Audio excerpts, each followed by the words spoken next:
siguiente programa es para todos.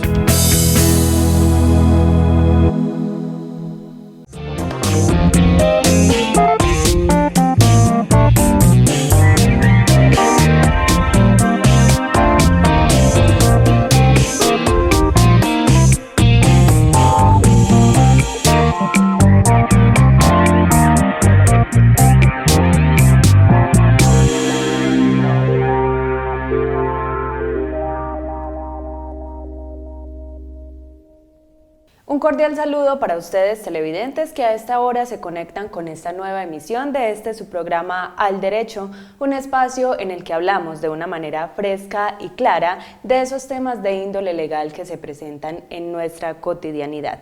Les recuerdo nuestra línea WhatsApp 312-258-5044 para que nos escriban, interactúen con nosotros y nos sugieran temas de interés para abordar en este espacio. Les cuento que hoy estaremos hablando de las tutelas. ¿Qué es este mecanismo? ¿Ante quién se interpone? ¿Y cuál es su finalidad? Son algunos de los aspectos que estaremos abordando el día de hoy con la ayuda del profesional Joaquín Córdoba. Él es sociólogo de la Universidad de Antioquia, abogado de la Universidad de Medellín, especialista en Derecho Administrativo de la Universidad Pontificia Bolivariana y magíster en Derecho Público de la Universidad Externado de Colombia. Joaquín, un saludo para usted y bienvenido a nuestro espacio. Buenos días para usted y para todos los televidentes. Un cordial saludo para todos y muy contento de estar acá. Bueno, como lo mencioné, vamos a estar hablando de las acciones de tutela, qué son, en qué consisten, y vamos a iniciar por entrar en contexto y es cómo define la ley o qué características tiene una acción de tutela. Gracias, sí. Las acciones de tutela es un mecanismo que introdujo la Constitución actual de 1991, que está contemplada en el artículo 86 de esa Constitución y que busca la protección inmediata de los derechos fundamentales. Es un mecanismo judicial en virtud del cual cualquier persona que se sienta vulnerado pues, en un derecho fundamental puede acudir ante un juez de la República para que ese juez tutele su presunto derecho violado. ¿Cuáles o cuántos son esos derechos fundamentales que establece la Constitución Política? La Constitución Política trae pues, como una serie de derechos fundamentales como esencialmente el derecho a la vida, el derecho a la salud, el derecho a la educación, el derecho a un debido proceso, el derecho a la intimidad, el derecho a la honra. O sea, una serie de derechos fundamentales, pero la misma Constitución ha querido pues, como que no se entienda que específicamente serían esos. Entonces hay algunos casos de otros derechos que en principio no serían pues, como fundamentales, pero que de pronto pueden tener como alguna conexidad con un derecho fundamental y entonces la tutela también protegería pues, como ese tipo de derechos. Básicamente los derechos fundamentales son aquellos como que se entiende que son propios de la persona. Por el hecho de ser persona, todos nacemos con una serie de derechos y entonces se ha buscado que con este mecanismo de la tutela se pueda proteger ese tipo de derechos de las personas. Mencionaba usted ese tema de la conexidad, ¿cómo funcionaría? O pongamos un ejemplo de cuando se presenta una tutela así en ese caso. Sí, hay ocasiones en que, por ejemplo, el derecho a la vida, que es un derecho pues, fundamental y el más sagrado, puede estar de pronto como afectado o alterado por algún otro derecho, como por ejemplo el de acceso a una vivienda digna. Es posible que si la persona no tiene una vivienda pues, como en condiciones de seguridad, de estabilidad, que eso pueda afectar como su vida, ¿cierto? Entonces, o es posible, por ejemplo, un caso más específico, por ejemplo, el tema del trabajo. O sea, es posible que si la persona no tiene pues, como la garantía pues, de un trabajo, de un derecho al trabajo, puede estar afectando pues, como su vida misma. Entonces, en situaciones como esas, es posible pues, como que el juez de tutela ampare pues, como otro tipo de derechos que puedan de pronto afectar pues, como la vida pues, de la persona. En ese caso de la conexidad, porque mencionábamos en programas pasados que para interponer una acción de tutela no se necesita la ayuda de un abogado, pero cuando hay ese aspecto que mencionamos de la conexidad, sí se necesita. Pues digamos que en el sentido estricto no es que se requiera abogado pues, para eso, pero en muchas ocasiones es muy pertinente la presencia de un abogado para que logre pues, como mostrar la relación pues, entre un derecho y el otro. Tiene el conocimiento, digámoslo así. Exacto. La ley habilita, por ejemplo, a los personeros municipales para formular o redactar las tutelas. Los personeros son abogados, entonces ellos tienen como la capacidad de lograr articular pues como todo lo que haya que ser, lo que haya que adecuar para efectos de que la presentación de la tutela quede bien organizada y pueda ser tramitada pues, y decida de pronto favorablemente al interesado. Bueno, mencionaba usted ahorita también que los derechos fundamentales se entienden como personales, es decir, que la acción de tutela solo protege derechos personales, es decir, no se puede interponer una acción de tutela por la violación o vulneración de un derecho colectivo. En principio, digamos que no se puede, porque la ley establece una figura que es la acción de tutela para la violación de los derechos fundamentales, para la protección, para digamos como la solución, para el cumplimiento, digamos, para la garantía de los derechos fundamentales, y en cambio, para la garantía de los derechos colectivos se establece otra acción distinta. Esa acción se llama una acción popular. Si bien la tutela está consagrada en el artículo 86, las acciones populares están consagradas en el artículo 88. Entonces, cuando hay vulneración a un derecho colectivo, la acción propiamente pues, adecuada sería una acción popular. Eso como en términos generales. Lo que pasa es que a veces, como lo que le decía, la conexidad puede dar muchas circunstancias en que en un caso puntual es posible pues como que algún derecho, digamos, de naturaleza colectiva puede estar afectando a una persona y entonces esa persona de pronto acude a una acción de tutela y es posible pues como que se la tramiten. Bueno, ¿cuál es la diferencia entre una acción de tutela, un derecho de petición y una acción popular? Bueno, un derecho de petición es una solicitud que puede formular una persona directamente ante una autoridad administrativa o ante un particular que ejerza ciertas funciones públicas. O sea, una petición es un escrito que presenta el ciudadano o la persona ante una entidad, digamos, por ejemplo, la alcaldía, para que se le solucione pues, como alguna problemática que crea tener. En cambio, la acción de tutela y las acciones populares no se presentan ante la autoridad administrativa, sino que se presentan ante jueces. Entonces, la acción de tutela la conoce un juez y precisamente lo que hace ese juez es valorar pues, si hay alguna entidad que le esté vulnerando los derechos a esa persona. La acción de tutela tiene la característica, como hablábamos ahorita, de que va a tutelar los derechos fundamentales. Y ya la acción popular también la tramita un juez, la decide un juez, pero digamos que el objeto pues, de esas acciones populares es la protección pues, de los intereses colectivos. La acción popular básicamente busca, por ejemplo, la protección de los derechos colectivos, que serían, por ejemplo, básicamente el derecho del medio ambiente, que es como el ejemplo clásico, pues, digamos, de las acciones populares.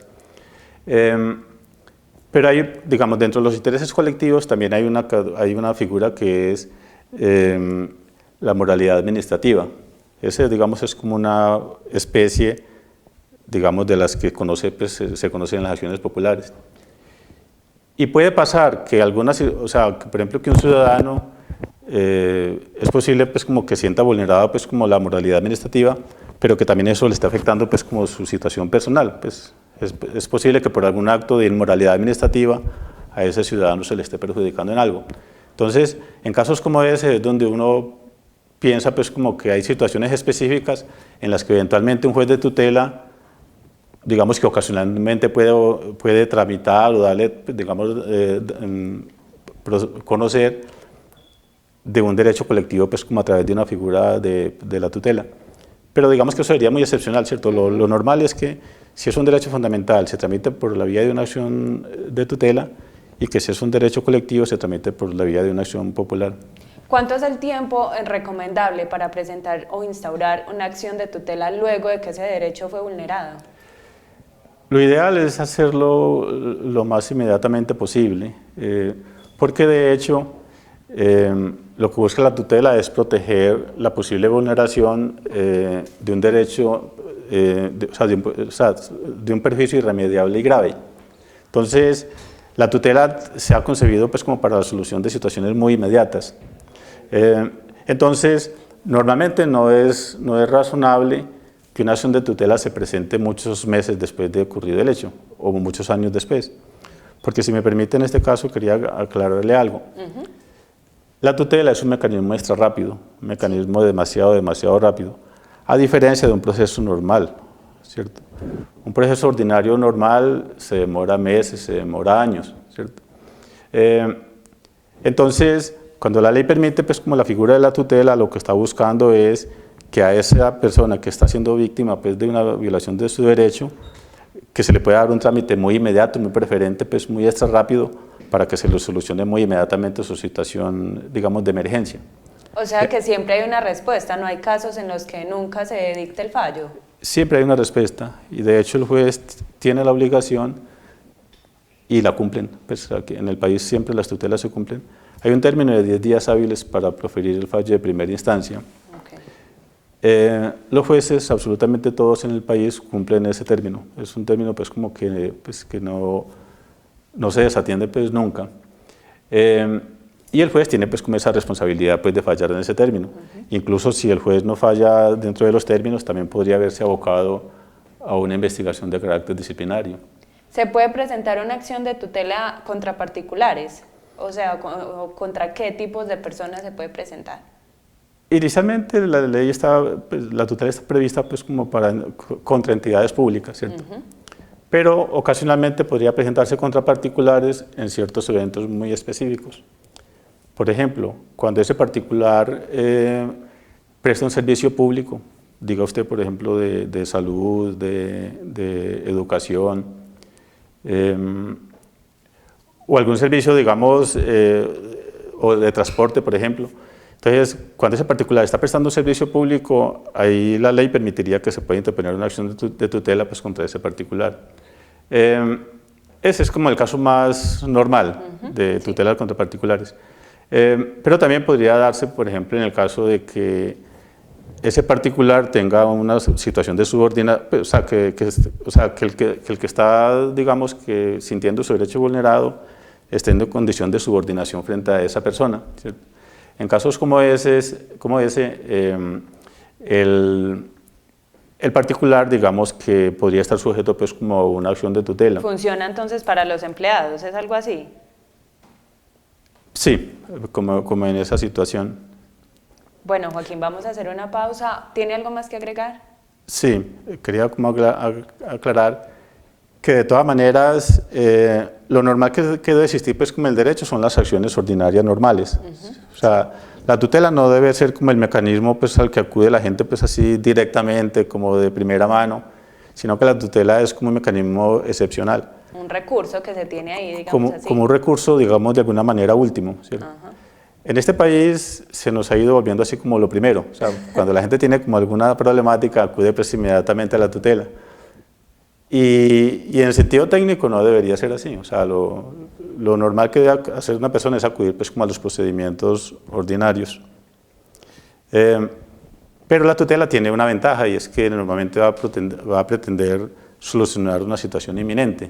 Entonces, normalmente un proceso ordinario se demora meses o años y a veces la persona requiere una solución muy inmediata, entonces la tutela se convertiría como el instrumento más ágil pues, para lograr solucionar su problemática. Bueno, vamos a hacer una pausa, vamos a darle paso a un televidente que está interesado en el tema del día. Miremos.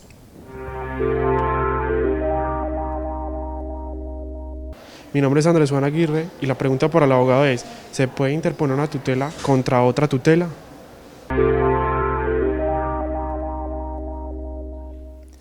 Esa pregunta es muy interesante y muy interesante pues, para el tema, para el asunto de los abogados. Sucede que hoy por hoy no proceden tutelas contra tutelas. Es una cosa pues como que no es posible pues, actualmente. Pero yo personalmente considero que en algún momento eso puede llegar a darse, porque con los fallos de tutela muchas veces también se terminan vulnerando derechos fundamentales de alguna de las partes. Eso suele pasar porque una acción de tutela la conoce cualquier juez, ¿cierto? Los jueces, como abogados que son, están formados pues, en derecho pues, como para desempeñarse pues, como en cualquier área. Sin embargo, en nuestro sistema jurídico hay especialidades pues, como de lo que más saben los jueces. Entonces hay jueces laborales, jueces civiles, jueces penales. Entonces los jueces que trabajan en sus respectivas áreas, en sus procedimientos ordinarios, están muy capacitados para ser muy idóneos como en ese tipo de decisiones.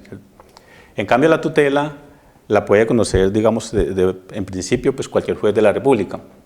Entonces a ese juez de tutela, que por ejemplo puede ser muy experto en derecho civil, es posible que les llegue una tutela de otra naturaleza, digamos una tutela de carácter penal o de carácter laboral, ¿cierto?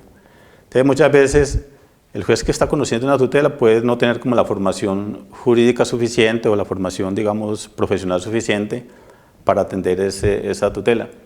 Y como de todas formas tiene que dar una respuesta, tiene 10 días sí, pues improrrogables, entonces es muy factible que ese juez de tutela pueda incurrir en errores, puede incurrir pues como en alguna falencia. Entonces, yo pienso que si hoy por hoy caben tutelas contra sentencias, digamos, de un juez ordinario, pues en sus cosas normales, de un juez que tiene mucha formación pues en esa área pues en particular, yo diría que con mayor razón debería caber la tutela contra un juez de tutela, porque ese juez no tiene, puede que no tenga pues como la formación integral completa para decidir esa tutela. Entonces, hoy por hoy, digamos que es muy factible que el juez de tutela pueda incurrir en errores. Entonces, en mi sentir, sería muy valedero pues, para el país que en alguna ocasión, no creo que sea rápido, pero que en alguna ocasión se diera como esa posibilidad de que si un juez de tutela en su decisión pues, cometió un error que pueda afectar un derecho fundamental de alguna de las partes, que eso pudiera ser revisable por otra tutela. Ese es como mi creer individual.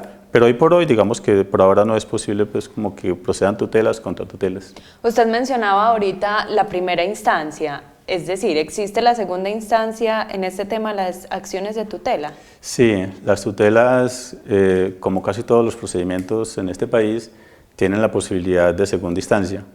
Entonces, lo normal es que, por ejemplo, una tutela la conozca un juez civil municipal, acá, por ejemplo, en el caso de Andes.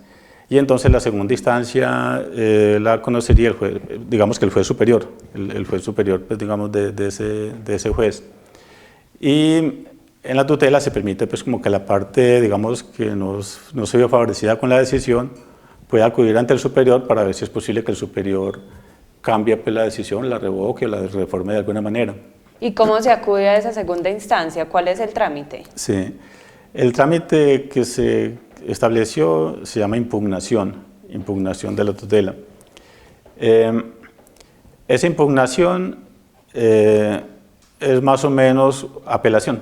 Pues digamos que con esa se busca que el superior se pronuncie nuevamente para ver si es posible que el superior ya cambie la decisión inicial.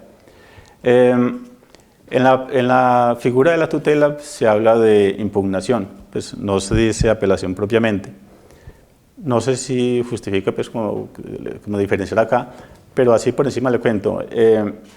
En ambas figuras, tanto impugnación como apelación, se busca que el superior pueda cambiar la decisión inicial. Pero la palabra apelación implica que el superior, digamos que no puede reformar en peor del que estaba pidiendo. Por decir algo, si una persona digamos que acudió a un juez de tutela para que le concedieran digamos que unos medicamentos, por ejemplo, supongamos que estaba pidiendo 3 medicamentos y que el juez de primera instancia le concedió 2. Si la persona, digamos, por decir algo, acudiera pues, en apelación para que le concedieran ya el tercer medicamento, ese superior, digamos que no le podría como rebajar como lo que ya tiene. Digamos o sea, no le podría quitar los dos, o le da el tercero o no se lo da. Exacto. La apelación tiene esa figura, una expresión pues como de derecho pues que significa pues como que el superior no puede reformar en peor, no puede empeorar la situación del apelante. ¿Estamos claros? Sí, en la apelación. En cambio, en la impugnación, ese superior sí puede reformar en peor. El superior, digamos, si se impugna una tutela, que es la expresión correcta de las tutelas, significa que el superior puede reformar todo. O sea, de los medicamentos de ahorita que le decía, es posible que el superior elimine los 3 medicamentos, o elimine 2, o elimine los elimine todos. O sea, en la impugnación el juez de segunda instancia tiene autonomía total para pronunciarse de fondo sobre Sería la tutela. como revisar de cero la acción de tutela. Exacto, exacto. Eso se busca porque como las tutelas son tan extra rápidas, entonces siempre es bueno que el superior, que en teoría digamos que puede tener como más bagaje pues como que el inferior, digámoslo así en teoría, en la práctica es posible que no sea así, pero en teoría el superior digamos que debe tener como más, digamos, más bagaje pues como para tramitar el asunto. Entonces se busca que el superior pueda como revocar de entrada pues como todo lo que dijo el inferior. Joaquín, y para hacer esa impugnación o apelación que usted menciona, ¿están facultados los personeros municipales? Sí, los personeros municipales pueden intervenir pues como en las tutelas. Pero digamos que el personero digamos que tiene la posibilidad incluso pues, de presentar la misma tutela pues, como en beneficio de una persona. Sí, así es. Entonces los personeros tienen como esa posibilidad legal de orientar a las personas, o incluso pues, elaborar las tutelas y en su calidad pues, de Ministerio Público pueden presentarlas y pueden impugnarlas también. También puede pasar, por ejemplo, que la persona no haya, o sea, que la persona haya presentado su tutela personalmente Sí. y bueno, es posible pues como que en el transcurso del proceso amerite pues como que ya la impugnación deba ser elaborada pues como por un profesional más, digamos, adecuado pues como en derecho, entonces se puede acudir al personero.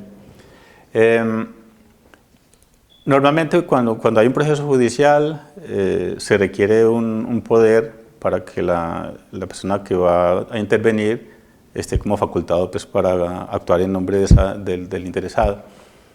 En las tutelas se permite pues, una situación más ágil, más rápida, y es que cualquier persona puede ayudarle a otro, más o menos, en calidad de agente oficioso, así se conoce en derecho.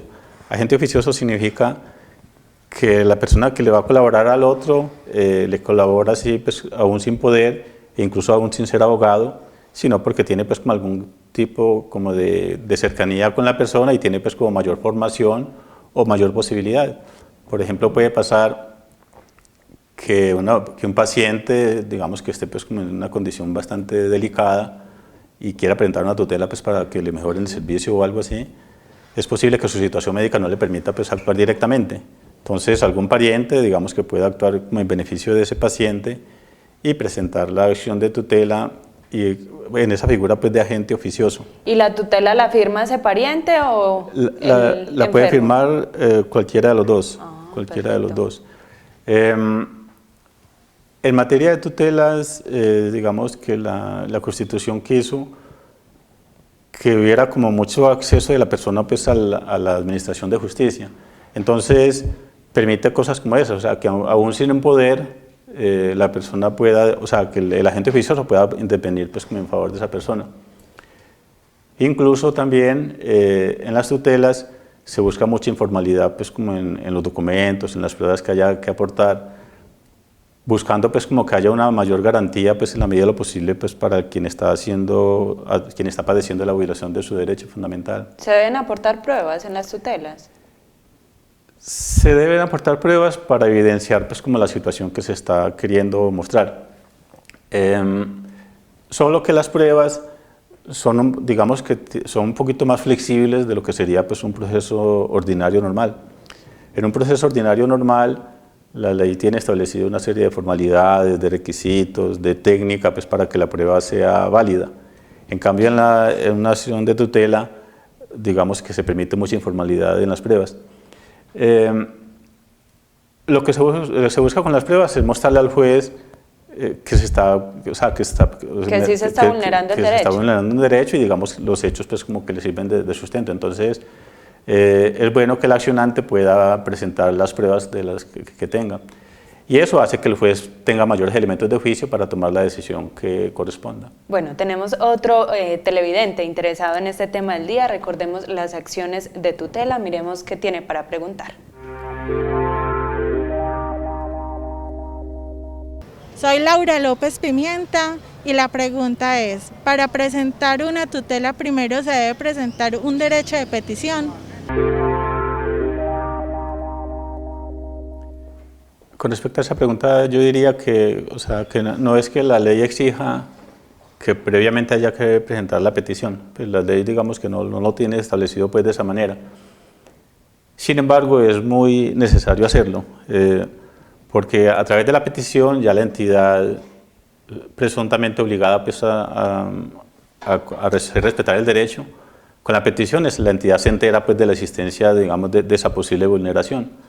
O sea, a través de la petición la entidad digamos que ya se entera pues, de la situación y entonces ya tendría como que la posibilidad de tomar alguna solución.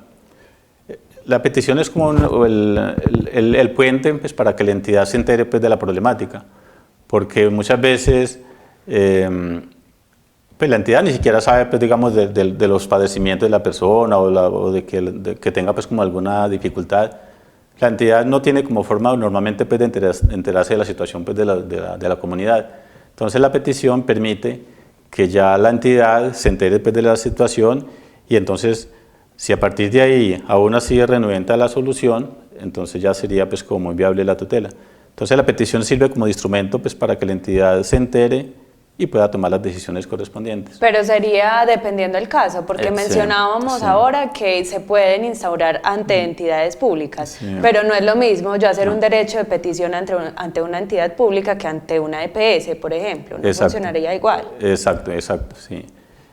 Pero también quiero aclararle que hay un tipo de tutelas muy específicos con respecto a peticiones. O sea, cuando las entidades públicas no responden oportunamente a una petición, que en principio tienen 15 días hábiles, entonces el hecho de no responder una petición, eso ha dado lugar a muchas acciones de tutela en todo el país. En todas partes suele pasar eso, que las entidades por algunas circunstancias de tiempo no alcanzan a responder oportunamente o se traspapela pues, la petición o digamos le dan respuesta verbal y creen pues como que con eso es suficiente, pues, respuesta. Sí. Entonces puede pasar que la entidad no le responde oportunamente a la persona y eso ha sido fuente de muchísimas tutelas. O sea, el solo hecho de no contestar a tiempo da lugar a que la persona pueda presentar una tutela para que le respondan oportunamente y le respondan de fondo. Hay una pregunta que me causa bastante curiosidad y es con respecto a los ciudadanos extranjeros. Por ejemplo, en este tema de los venezolanos, ¿pueden los extranjeros instaurar acciones de tutela aquí en nuestro país? Pueden presentarla y de hecho las han presentado y las han ganado pues, en general. Solo que los extranjeros tienen una dificultad adicional, es que muchos de ellos no tienen regularizada su situación pues, de permanencia en el país. Así es. Entonces, es posible que no tengan cédula, que no tengan pasaporte, que no tengan pues, como algún documento que los identifique. Entonces, eso les puede generar pues, como ciertas dificultades. Incluso pues, algún juez alguna vez decía, me parece que con mucha razón, decía, si esta persona está aquí en el país, digamos que irregularmente, está acá, digámoslo así, con perdón de ellos, digamos, ilegalmente, no es como normal, pues como que alguien que llegó ilegalmente llega al Estado a pedir que el Estado se comporte legalmente con él, ¿cierto? O sea, quien llegó ilegalmente, pues digamos, no es normal que acudiera pues como a la legalidad. Pero bueno, independientemente de eso, lo cierto es que pueden presentar acciones de tutela, si logran pues como sortear el tema pues como de la identificación, pues que les Pero o sea, teniendo permiso de permanencia sí lo pueden hacer, sí, como ilegales, no. Como ilegales digamos que también, pero se van a tropezar con esa dificultad. Serían más obstáculos. Sería más difícil. Bueno, y para finalizar, ¿cuándo son improcedentes las acciones de tutela? Las acciones de tutela son improcedentes esencialmente cuando la persona disponga de otro mecanismo judicial para hacer valer su derecho. Le he mencionado que la tutela busca una solución muy inmediata para un problema pues muy inmediato. Que si la persona goza de la posibilidad de acudir a la justicia ordinaria normal, ese debe ser el camino adecuado, acudir a la justicia normal a la que estamos sometidos todos los ciudadanos pues, del país. Nuestra justicia ordinaria normal es una justicia demasiado lenta, pero es lo que tenemos, esa es como nuestra justicia a la que todos debemos como someternos, ¿cierto? Entonces, cuando la persona disponga de otro mecanismo así como otro mecanismo para hacer valer su derecho, no podría interponer una acción de tutela. solo que el juez, digamos, que valorará pues como las condiciones específicas del caso pues, y tomará la decisión que considera adecuada. Otro asunto en que sería improcedente la tutela es cuando se estarían invocando derechos colectivos, porque como le mencionaba ahora, los derechos colectivos están protegidos por otra acción que se llama una acción popular. Otra circunstancia pues, en la que digamos que no debe prosperar una tutela es cuando la persona ya, por ejemplo, ha interpuesto otra acción de tutela por los mismos hechos. De hecho, eso se configura como una causal de temeridad, una causal pues, como de abuso del derecho, y eventualmente pueden sancionar a la persona que presente varias tutelas por el mismo hecho. Hay personas que son muy proclives, o sea, tienen mucho la tendencia pues, a presentar tutelas por todo, y pueden verse inmersas pues, como en alguna falta pues, como disciplinaria pues, de alguna manera, porque la tutela, digamos que debe ser solamente una. Pues, por los mismos hechos solamente debe haber pues, como una sola tutela. Entonces, cuando la persona presenta varias tutelas, pues es como una igual siempre va a obtener razón. respuesta, no es como para desesperarse. Exacto, siempre va a obtener respuesta. Y bueno, no le había dicho esto, lo que decida ese juez de tutela hay que cumplirlo obligatoriamente. El fallo de tutela es susceptible pues, de impugnación, puede pasar como al superior. Y ya el superior toma la decisión, ese tiene 20 días hábiles el juez de primera instancia tiene 10 días hábiles para fallar. El de segunda instancia tiene 20 días hábiles para fallar. Y lo que se decida, digamos que hay que cumplirlo necesariamente. Quiero aclararle que también, pues con respecto pues, a si las tutelas tienen recurso de apelación, como me preguntaba ahora, entonces las tutelas tienen la impugnación pues, ante el superior. Y hay una tercera figura, que es que la Corte Constitucional puede seleccionarlas pues, para una eventual revisión. Entonces, todas las tutelas, después de que llegamos como en firme el fallo de segunda instancia, pasarían a la Corte Constitucional, y la Corte, que tiene una cantidad pues, de tutelas, llegan las tutelas de todo el país, la Corte Constitucional queda en Bogotá, llegan las tutelas de todas partes, y allá la Corte tiene unas salas de revisión y de selección, donde examina pues como... Para mirar si sí se cumplió, es como algo así. No, es para mirar si el tema pues amerita como algún especial, digamos, análisis de la Corte Constitucional. Entonces, si consideran que es muy importante, la pueden revisar para que la Corte ya tome una decisión pues definitiva. Lo que diga la Corte allá, eso será pues definitivo ya de obligatorio cumplimiento. Pero, digamos, no todas las tutelas las revisa la Corte. Es posible que sí o es posible que no. Si no la revisa, de todas formas es obligatorio pues, lo que diga el fallo, pues, digamos, definitivo, el fallo de segunda instancia. Y quería contarle algo que pues, lo habíamos hablado ahora, que no acá pues, al aire, y es que cuando un juez de tutela ordena pues, el cumplimiento de alguna decisión, por ejemplo en materia de salud o en materia administrativa pues, frente a una alcaldía, por ejemplo, si el obligado pues, a cumplir la orden no la cumple, la persona de pronto, pues el afectado puede interponer una acción pues, que se llama desacato, se llama incidente de desacato, que consiste en solicitarle pues, al juez que haga cumplir la medida. Y si aún así no la cumple, el obligado puede verse inmerso de pronto en un posible proceso y de pronto una sanción que puede ser incluso de arresto o de multa. Bueno, Joaquín, se nos acabó el tiempo. Muchas gracias por habernos acompañado en esta misión de Al Derecho. Muchas gracias a ustedes y cualquier cosa estaré por acá a la orden siempre. Muy amable. A ustedes televidentes también muchas gracias por haberse conectado con nosotros. Les recuerdo que si quieren revivir esta u otras emisiones de su espacio Al Derecho, se pueden dirigir a nuestro canal de YouTube. Allí nos encuentran como AUPAN Televisión y buscan la lista de reproducción de Al Derecho. Nosotros nos vemos la próxima semana con otro tema de interés. Hasta pronto.